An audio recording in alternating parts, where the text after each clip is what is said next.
ఇషిత, కొన్నిటికి ఆన్సర్ చెప్పు. మన దేశానికి స్వాతంత్రం, ఇండిపెండెన్స్ అన్నమాట, ఎప్పుడు వచ్చింది? 1947. Okay, very nice. అయితే ఆ ఇండిపెండెన్స్ రావడానికి చాలా మంది దేశభక్తులు చాలా మంది యాజిటేషన్ చేశారు కదా. వాళ్ళల్లో ఒక ఇంపార్టెంట్ వాళ్ళని ఒక ముగ్గురు పేర్లు చెప్పు. అయితే వాళ్ళు ఎలాంటి వాళ్ళై ఉండాలంటే బాగా వీరులై ఉండాలి, మంచి ధైర్యం ఉన్న వాళ్ళై ఉండాలి, దేశం కోసం అంతా సాక్రిఫైస్ చేసి ఉండాలి. అంటే తను దేశం నుంచి ఏం తీసుకోకుండా తనే దేశానికి ఇచ్చిన వాళ్ళై ఉండాలి. అట్లాంటి వాళ్ళు చాలా మంది ఉన్నారు. ఒక ముగ్గురు పేర్లు చెప్తుందాం.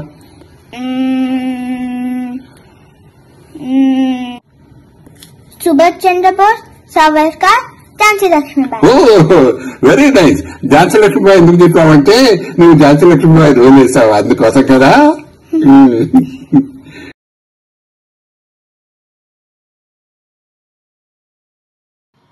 నమస్తే.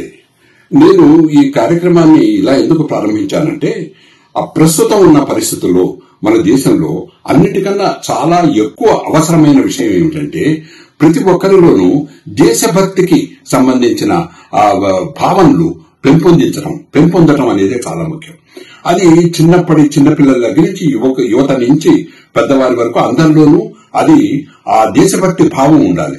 దేశభక్తి భావం కనుక లేకపోతే మనము ఎంత వైజ్ఞానికంగానూ ఆర్థికంగానూ ఎంత పురోగతి చెందినా అది మన దేశానికి పనికి రాకుండా పోతుంది. చివరికి ఏమిటంటే ఒక రకంగా దాన్ని అందరూ పక్కదవ తొక్కే అవకాశం కూడా ఉంది. దేశభక్తి అనే ఫౌండేషన్ మీదే మొత్తం దేశం యొక్క భవితవ్యత ఆధారపడింది. ఎన్నో దేశాలు పురోగమనం చెందడానికి కూడా అదే కారణం. అయితే దేశభక్తి ఎలా పెంపొందించడం అనే విషయానికి ఆలోచిస్తే మనం ఒక మార్గం ఏమిటంటే మన దేశం యొక్క చరిత్ర మొదటి నుంచి ఎంతమంది గొప్ప మన ఇతిహాసాలు వాటిని కూడా చూపిస్తూ ఎంత గొప్ప రాజులు మన దేశాన్ని ఏలారు. అదేవిధంగా రీసెంట్ గా తీసుకుంటే మనము మన ఇండిపెండెన్స్ స్ట్రగుల్ ఫర్ ఇండిపెండెన్స్ లో ఎంతమంది దేశ నాయకులు తమ ప్రాణాన్ని తృఢప్రాయంగా ఎంచి దేశం కోసం దేశ స్వాతంత్ర్యం కోసం వాళ్ళు త్యాగం చేశారు అన్న విషయాలు వాళ్ళ కనుక మనం చెప్తే వాళ్ళలో మనము ఒక రకమైన దేశభక్తిని, ఒక రకమైన ఉత్సాహాన్ని, తర్వాత ఒక రకమైన వీరత్వాన్ని కూడా అవసరమైన వీరత్వాన్ని మనం పెంపొందించడానికి అవకాశం ఉంది. అయితే మన దురదృష్టం ప్రకారం మన దేశం యొక్క స్వాతంత్రం వచ్చిన తర్వాత స్వార్థపూరితులైన నాయకులు ఏం చేశారంటే చరిత్రను మొత్తం కూడా చాలా తలకిందులు చేశారు. అంటే వాళ్ళకి ఇష్టమైన వారిని ఎందుకు స్వార్థపరులని అలాంటి వాడినేమో గొప్ప వీరులుగాను లేదా గొప్ప వ్యక్తులుగాను ప్రొజెక్ట్ చేయడము. నిజమైన దేశభక్తులు దేశం కోసం త్యాగం చేసి పూర్తిగా తన ప్రాణాన్ని, తనుని అన్నింటినీ కూడా అర్పించిన కుటుంబాన్ని కూడా అర్పించిన వాళ్ళు ఎవరైతే ఉన్నారో వాళ్ళందరినీ కూడా చరిత్రలో మరుగున పరిచారు. వాళ్ళని బయటికి రానివ్వలేదు. ఇలా ఇన్ని సంవత్సరాలుగా అందరూ కూడా అందువల్ల నిజమైన దేశభక్తుల గురించి తెలుసుకునే అవకాశం లేకుండా పోయింది. ఇటీవలే మెల్లమెల్లగా బయటకు వస్తున్నాయి. ఇప్పుడు మనం ఈ పాపని అడిగితే చెప్పిన 3 పేర్లలో ఒక పేరు, 3 పేర్లు గొప్పవి చాలా. అయితే 3 పేర్లలో మనకి ఎక్కువ మందికి తెలియనిది ఎవరంటే వీర సావర్కర్. ఈ రోజు వీర సావర్కర్ యొక్క జయంతి.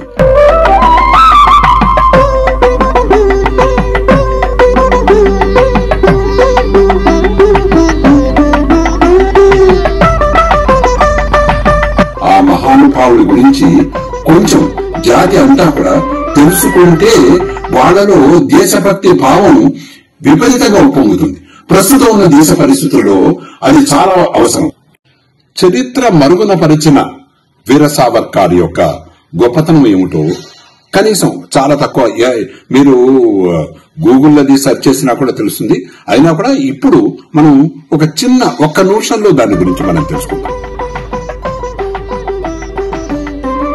ప్రతిరోజు 2 బస్తాల కొబ్బరికాయలను ఆ మనిషి చేతిగోళ్లతో పీచు తీయించి దానిని గానుగలో వేసి ఎద్దుకు బదులు ఆ మనిషిని కట్టి గానుగాడించి నూనె తీయించి ఈ విధంగా ఏకబిగిన 25 సంవత్సరాల పాటు దాదాపు 12 సంవత్సరాలు దుర్భర జైలు శిక్షని, 13 సంవత్సరాలు గృహ నిర్బంధ శిక్షని, ఏకబిగిన 25 సంవత్సరాల శిక్షని బ్రిటిష్ వారు విధిస్తే దేశ స్వాతంత్రం కోసం ఆ శిక్షను అనుభవించిన మహాదేశభక్తుడు, స్వాతంత్ర సమరయోధుడు ఎవరో తెలుసా?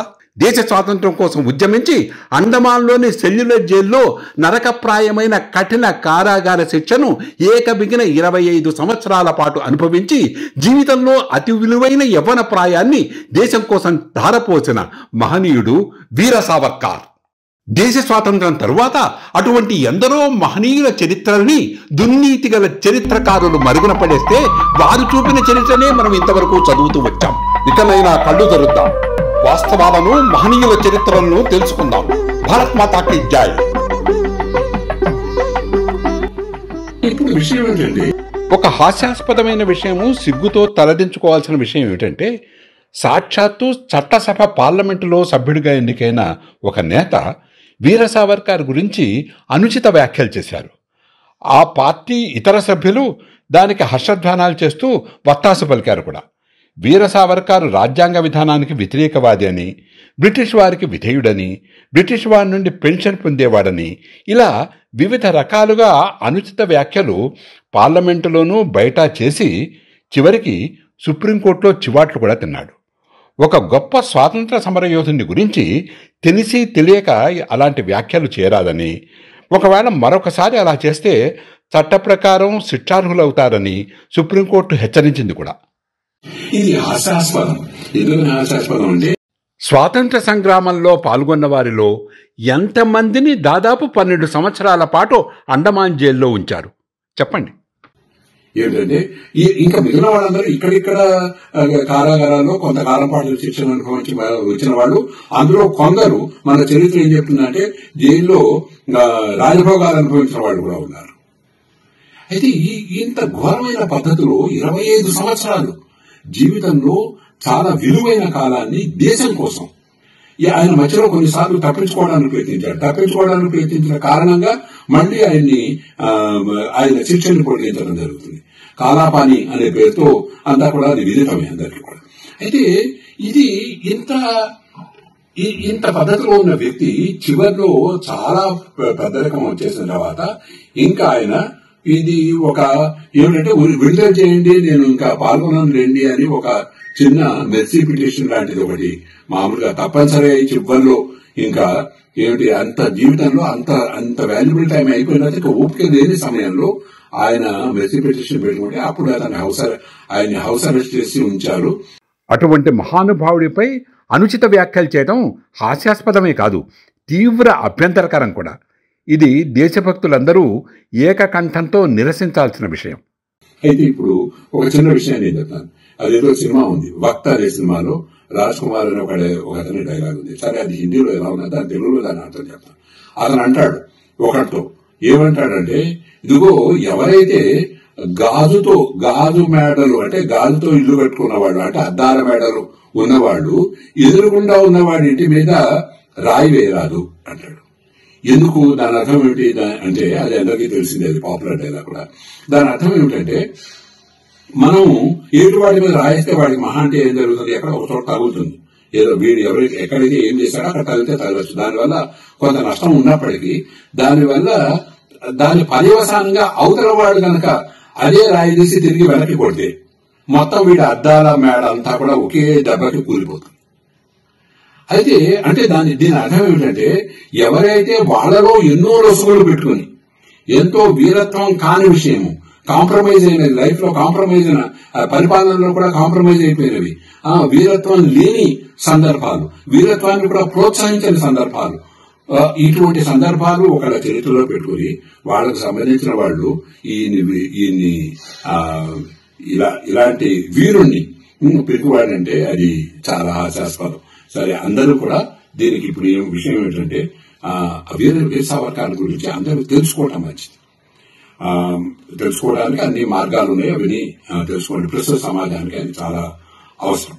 అయితే ఎందుకని నేను ఇప్పుడు చెప్తున్నానంటే, ఇంకొక విషయం ఇందులో ఇదేమిటంటే, ఇప్పుడు ఒకళ్ళు ఇందాకటి ఇన్సిడెంట్ కి ఆ డైలాగ్ కి నేను మళ్ళీ దాని కంటిన్యూషన్ చెప్తున్నాను. ఆ డైలాగ్ ఏమిటంటే రాయి వేసిన డైలాగ్. ఇప్పుడు ఎప్పుడైతే ఒకళ్ళు ఒక ఎదురుకుండా ఉన్న వాడి మీద రాయి వేస్తాడో, ఆ రాయి ఎందుకు వేస్తున్నా అంటే అక్కడ ఉన్న కొన్ని వాల్యుబుల్ వస్తువులు గాని, వాల్యుబుల్ వ్యక్తి గాని వాళ్ళ మీద రాయి వేస్తున్నారు. కాబట్టి ఇప్పుడు ఏమవుతుంది, ఆ వాల్యుబుల్ వ్యక్తి గురించి, వాల్యుబుల్ పరిస్థితుల గురించి ఇప్పుడు అందరూ తెలుసుకోవాల్సిన అవసరం ఉంది. అది ఇలా తెలుసుకోవడానికి ఆయన వాళ్ళు చేసిన దుశ్చర్య ఇది తెలుసుకోవడానికి, అంటే అది అన్న మాటే ఇది తెలుసుకోవడానికి ఒక స్ఫూర్తిగా భావించి దేశంలో అందరూ కూడా వీర సావర్కర్ గురించి తెలుసుకోవాలి. ఆయనకి సంబంధించిన చరిత్రను గురించి అందరికీ అర్థమయ్యే పద్ధతిలో, ఎవరి పద్ధతిలో వాళ్ళు మంచి యూట్యూబ్ ఛానల్స్ కూడా కొన్ని ముందుకు వచ్చి ఇలాంటివి చేయాలి. అండ్ పెద్దవాళ్లు కూడా నడుం బిగించి అది తెలుసుకుని అది పిల్లలకి తెలియజెప్పాల్సిన పరిస్థితి ఆసన్నమైంది. దీని ద్వారా దేశభక్తి, అంటే దేశభక్తికి మార్గాల్లో ఇదొకటి. గొప్పవారిని గురించి మనం ఎవరైనా చెప్పండి, వినండి, మన సుభాష్ చంద్రబోస్ గురించి ఒక మాట అనగానే ప్రతి వాళ్ళు కూడా పూర్తిగా అలర్ట్ అయిపోతారు, ఒక వీరులాగా అయిపోతారు. అలాగే అల్లూరి సీతారామరాజు గురించి కానీ, భగత్ సింగ్ గురించి కానీ అన్నప్పుడు ప్రతి వాళ్లలో వీరత్వం ఉప్పొంగుతుంది, దేశభక్తి ఉప్పొంగుతుంది. సో అలాగే వీర సావర్కర్, ఎందుకంటే ఆయన చరిత్ర మరుగున పడింది కాబట్టి అది బయటికి తీసి అందరూ కూడా ప్రచారం చేయవలసిన అవసరం చాలా ఉంది. తద్వారా యువతలో, పిల్లల్లో దేశభక్తిని బాగా ప్రజ్వలింపజేయాల్సిన అవసరం ఉంది. ప్రజ్వలించడం అంటే ఇక్కడ ఏమిటి, ఏదో ప్రజ్వలించడం అనే మాట అనగానే అదేదో విప్లవం అనుకుంటారు, అది కాదు. ఈ జ్యోతి ప్రజ్వలన కూడా అలాగే చేస్తారు, జ్ఞానం కోసం చేసేది. కాబట్టి ఇలా అందరూ ఈ రోజు వీర సావర్కర్ యొక్క, ఆయన మహాత్ముడి యొక్క జయంతి సందర్భంగా ఈ ప్రస్తావన తీసుకొస్తూ, కేవలం ఇది ప్రస్తావన మాత్రమే, తెలుసుకోవాల్సినవి చాలా ఉన్నాయి, భవిష్యత్తులో చేయాల్సినవి కూడా చాలా ఉన్నాయి. కాబట్టి ఈ ప్రస్తావన తీసుకొస్తూ ఆయనకి శ్రద్ధాంజలి ఘటిస్తున్నాం.